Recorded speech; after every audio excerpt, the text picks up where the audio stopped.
साथियों नमस्कार। आप सभी का आपके इस प्यारे से सेशन में स्वागत है। आज इस सेशन में मैं जो आपको करवा रहा हूं वो भारतीय धर्म और दर्शन के वे क्वेश्चंस हैं, वे फैक्ट्स हैं जिनको आप नॉर्मली पेपर में छोड़ के चले जाते हैं और एग्जाम दे देते हैं। अब उनसे आपको डरने की आवश्यकता नहीं है, बस वीडियो पूरा देख लेना, आपको वे क्वेश्चन अपने आप ही देखने को मिल जाएंगे। जैसे पहला प्रश्न है, नयनार कौन थे?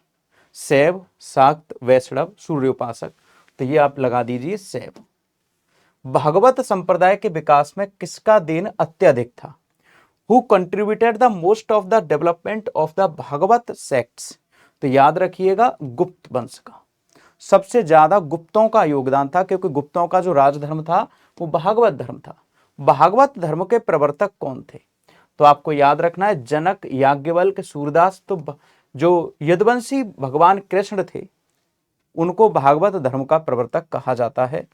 अगला है, भागवत संप्रदाय में भक्ति के रूपों की संख्या कितनी बताई गई है? तो याद रखिएगा 9। भागवत संप्रदाय में भक्ति के रूपों की संख्या कितनी बताई गई है? 9। अगला प्रश्न है, वासुदेव कृष्ण की पूजा सर्वप्रथम किसने प्रारंभ की? भागवतों ने, वैदिक आर्यों ने, आभीरों ने, तमिलों ने। तो प्यारे बच्चे यहां पर मैं आपको बताना चाहूंगा कि वैदिक आर्यों ने तो भागवत भगवान कृष्ण की पूजा शुरू नहीं करी, ये भागवत संप्रदाय के मानने वाले लोगों ने ही शुरू की थी। छठवां प्रश्न है, हेलियाडोरस का बेसनगर अभिलेख किसके संबंधित है? हेलियाडोरस का आपका अभिलेख किससे संबंधित है? बेसनगर अर्थात मध्य प्रदेश का Vidisha.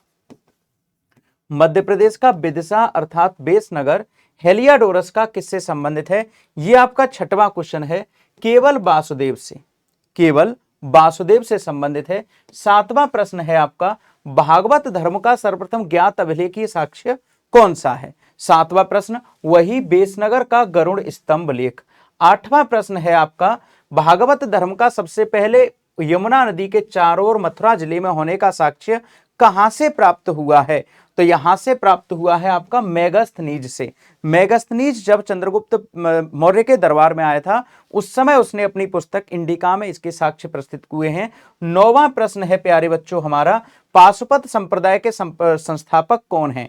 Who is the founder of Pashupat संप्रदाय? लकुलिस। कौन है बच्चे? लकुलिस आपके पाशुपत संप्रदाय के संस्थापक हैं। अब आपका 10वां प्रश्न है, निम्नांकित में से किस संप्रदाय में पंचमकारों का विधान है? किस संप्रदाय में पंचमकारों का विधान है? तो कौल संप्रदाय में पंचमकारों का विधान है। मांस, मदरा, मछली, मध्य, ऐसे जो खराब चीजें हैं उन सब का कौल संप्रदाय में विधान है। 11वां प्रश्न है, प्राचीन भारत की विश्वोत्पत्ति विषयक धारणा के अनुसार चारों युगों के चक्र का क्रम किस प्रकार है?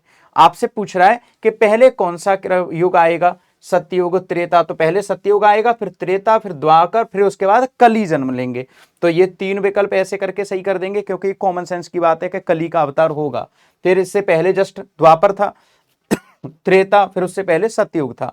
12वां प्रश्न है प्यारे बच्चे, 12वां प्रश्न कह रहा है आपसे, निम्न में से कौन सा प्राचीन धर्म भारत में शैव संप्रदाय था? तो आजीवक नहीं था, मयमत नहीं था, मत्तमयूर था। 13वां प्रश्न कह रहा है आपसे कि दोस्तों अर्धनारीश्वर मूर्ति में आधा शिव तथा आधी पार्वती किसका प्रतीक है? देव और उसकी शक्ति का। क्योंकि अर्धनारीश्वर जब भी आप देखेंगे आधे शंकर भगवान और आधा मुख माता पार्वती का बना होता है। 14वां प्रश्न है प्यारे बच्चे, निम्न में से किस ग्रंथ में देवकी के पुत्र कृष्ण का वर्णन किया गया है? मतलब देवकी पुत्र कृष्ण का वर्णन छांदोग्य उपनिषद में किया गया है। अगला प्रश्न है 15वां, निम्न में से किस देवता को कला में हल लिए दिखाया गया है? तो कृष्ण के भाई बलराम को दिखाया गया है कला में हल लिए हुए। अगला प्रश्न है आपका 16वां, भागवत धर्म से संबंधित प्राचीनतम अभिलेखीय साक्ष्य तीसरी बार रिपीट हो रहा है, हेलियाडोरस का गरुड़ स्तंभ आपके बेसनगर अर्थात विदिशा में। 17वां प्रश्न है बच्चे, बेसनगर अभिलेख का हेलियाडोरस कहां का रहने वाला था? हेलियाडोरस कहां का रहने वाला था? तक्षशिला गंधार। और तक्षशिला विश्वविद्यालय सबसे प्राचीनतम विश्वविद्यालय है। इसी में आपके चंद्रगुप्त मौर्य के जो गुरुजी थे चाणक्य, वहीं से शिक्षा दीक्षा लेकर वहीं पर प्राचार्य बने हुए थे। 18वां प्रश्न है बच्चों, विष्णु के किस अवतार को सागर से पृथ्वी तक का उद्धार करने वाला बताया गया है। तो 12 अवतार, सागर से पृथ्वी तक का उद्धार करने वाला 12 अवतार। 19वां प्रश्न है, भारत में आस्तिक और नास्तिक संप्रदायों में से कौन सा विभेदिक लक्षण है? तो यहां पर कह रहा है ईश्वर की सत्ता में आस्था, पुनर्जन्म के सिद्धांतों में आस्था, वेदों की प्रमाणिकता में आस्था, स्वर्ग और नरक की सत्ता में विश्वास। तो यहां पर वेदों की प्रमाणिकता में आस्था, यही सबसे प्राचीनतम साक्ष्य मिलता है। बाकी देखो, एक ईश्वर की सत्ता में आस्था रखता है, एक नहीं रखता। पुनर्जन्म के सिद्धांत में आस्था रखता है, एक रखता है, एक नहीं रखता। वो सब कोई मानता है, ईश्वर को नहीं मानता। लेकिन सबसे जो ज्यादा अंतर है वो यही है कि वेदों की प्रमाणिकता, क्योंकि जब भी हम उत्पत्ति देखेंगे धर्म की तो वो वेदों से ही धर्म की उत्पत्ति होती है। 20वां प्रश्न है, निम्न में से कौन सा मोक्ष के साधन के रूप में जन्म, कर्म तथा भक्ति के समान महत्व को वर्णन करता है? तो आप बताइए कौन सा? जन्म, कर्म तथा भक्ति। तो ये आपका भागवत गीता। कौन सा? भागवत गीता। 25वां, निम्न 21वां, निम्न में से कौन सा प्रस्थान त्रयी में सम्मिलित नहीं है? प्रस्थान त्रयी में कौन सा सम्मिलित नहीं है? भागवत, ब्रह्मसूत्र, उपनिषद या फिर भागवत गीता, कौन सा सम्मिलित नहीं है? तो भागवत नहीं है, भगवत गीता सम्मिलित है, क्योंकि भगवत गीता है, ब्रह्मसूत्र है और उपनिषद है। प्रस्थान त्रयी इनको ही कहते हैं। 22वां प्रश्न है, कौन सा प्राचीन स्थल जहां 60,000 मुनियों की सभा में संपूर्ण महाभारत कथा का वाचन किया गया था? तो आप बताएंगे नैमिषारण्य है। उत्तर प्रदेश का एक जगह है नैमिषारण्य, जिसको ऋषियों की भूमि के नाम से भी जाना जाता है। 23वां प्रश्न है बच्चों, रामायण के किस कांड में राम और हनुमान की पहली भेंट का वर्णन है? इससे पहले राम और हनुमान नहीं मिले थे। ये आपका 23वां प्रश्न है। ये है आपका किष्किंधा कांड। किष्किंधा में ही बाली, अंगद, सुग्रीव, हनुमान जी ये सब निवास करते थे। और वहीं पर हनुमान जी की भेंट पहली बार श्री रामचंद्र जी से हुई थी जब माता सीता खो गई थी तब। इसके बाद अगला है, पुरी में रथ यात्रा किसके सम्मान में निकाली जाती है? ये 24वां है। राम, विष्णु, शिव, जगन्नाथ। तो किसके में? जगन्नाथ भगवान के। 25वां प्रश्न है, नासिक में कुंभ मेला किस एक नदी के तट पर लगता है? तो नासिक का कुंभ मेला आपका गोदावरी नदी के तट पर लगता है। अगला प्रश्न है, नासिक का कुंभ मेला किसके तट पर लगता है बच्चों? तो नासिक का कुंभ मेला गोदावरी नदी। वामन पुराण में शैव संप्रदाय की संख्या कितनी बताई गई है? वामन पुराण में शैव संप्रदाय की संख्या 4 बताई गई है।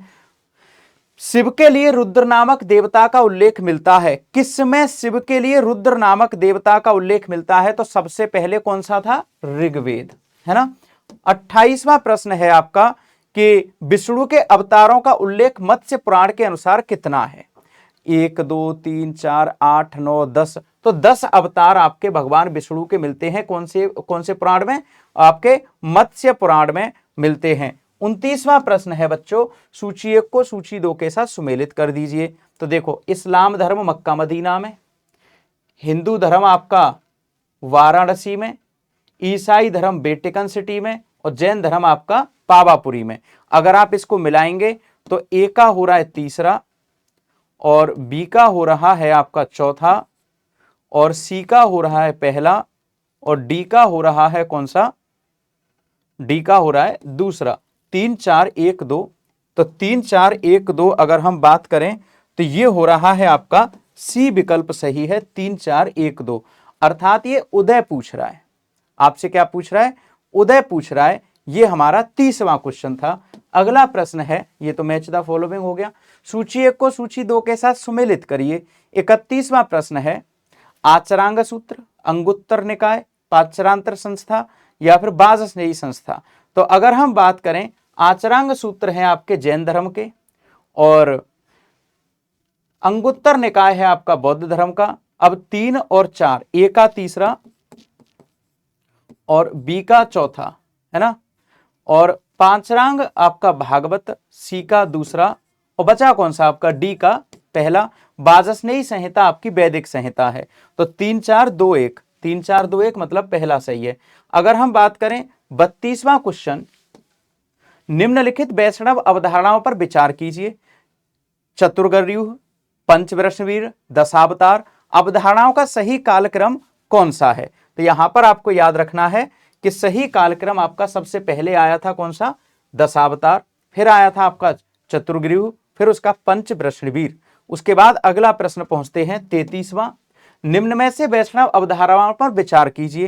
तो जब 33वां प्रश्न है वैष्णव अवधारणाओं पर विचार करना है, तो सबसे पहले ये है, फिर उसके बाद आपका कौन सा है, ये वैष्णव है, तो ये आपका दूसरा पहले हो जाएगा, तो दूसरा पहला आपका डी में है। अगला प्रश्न है आपका खत्म, यहीं पर कहानी। तो मिलते हैं ऐसे ही बढ़िया बढ़िया से सेशंस में। ये आपका धर्म दर्शन वाले जो ऐसे क्वेश्चन जो कि आप लोगों को कठिन लगते हैं, उन क्वेश्चंस को कंप्लीट करवाया है। धन्यवाद। जय हिंद, जय भारत।